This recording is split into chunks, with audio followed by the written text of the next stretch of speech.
Avec Photoshop CS6, vous pouvez utiliser différents filtres de ce logiciel qui vont vous permettre de donner à une image un effet de croquis au crayon.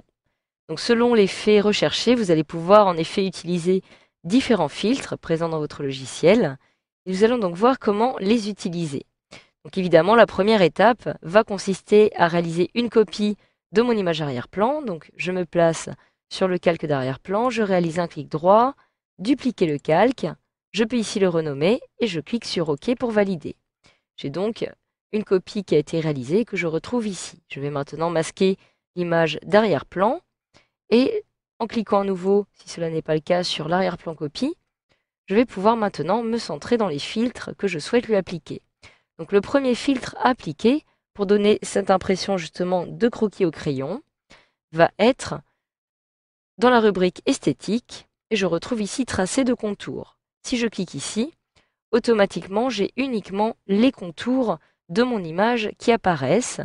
Donc comme vous pouvez le voir, les détails sont moindres et je retrouve ici les contours qui donnent cette impression de contours réalisés au crayon. Alors actuellement, comme vous pouvez le voir, j'ai encore de la couleur sur mon image. Donc évidemment, selon si vous souhaitez conserver de la couleur ou non, vous pouvez décider par exemple de désaturer cette image. Donc si je me rends par exemple dans Images, Réglages, je peux ici réaliser une désaturation des couleurs en cliquant ici.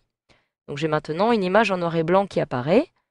Et si j'affiche à nouveau par exemple mon image d'arrière-plan et que je modifie maintenant l'opacité de mon calque, admettons par exemple à 80%, je vais pouvoir faire apparaître derrière, comme vous pouvez le voir, une petite couleur, ma couleur d'arrière-plan, ce qui donne malgré tout un peu de couleur justement à mon image. Donc pour intensifier cet effet de croquis, je vais maintenant me rendre dans les différents filtres qui me sont proposés. Donc, je me rends dans Filtre.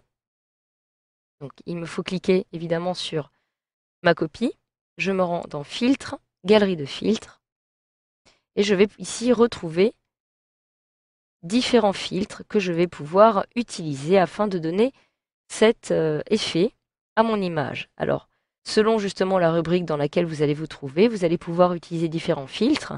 Donc actuellement, je me trouve évidemment dans la rubrique artistique et j'ai actuellement l'effet pastel qui est sélectionné.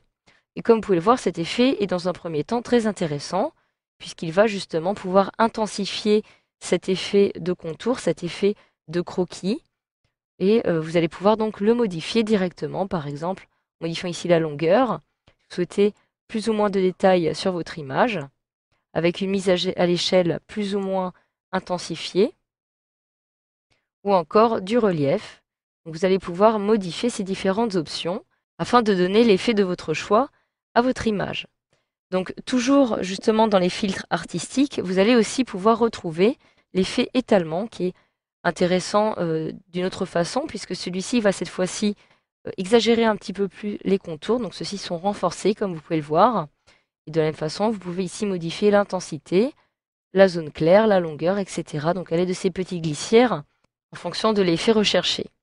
Si je me rends maintenant, par exemple, dans Esquisse, donc je clique ici, je vais pouvoir retrouver de la même façon d'autres filtres que je vais pouvoir utiliser.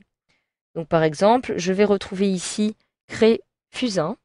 Donc lorsque je clique dessus, je vais avoir de la même façon différents contours qui vont être renforcés, mais avec un peu de texture qui va être ajoutée à mon image, comme vous pouvez le voir ici par exemple au niveau des vêtements, au niveau du ciel.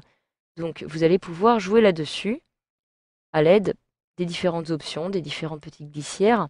Si vous souhaitez plus donner un effet de craie à votre image ou plutôt un effet de fusain, vous pouvez jouer à l'aide de ces différents éléments.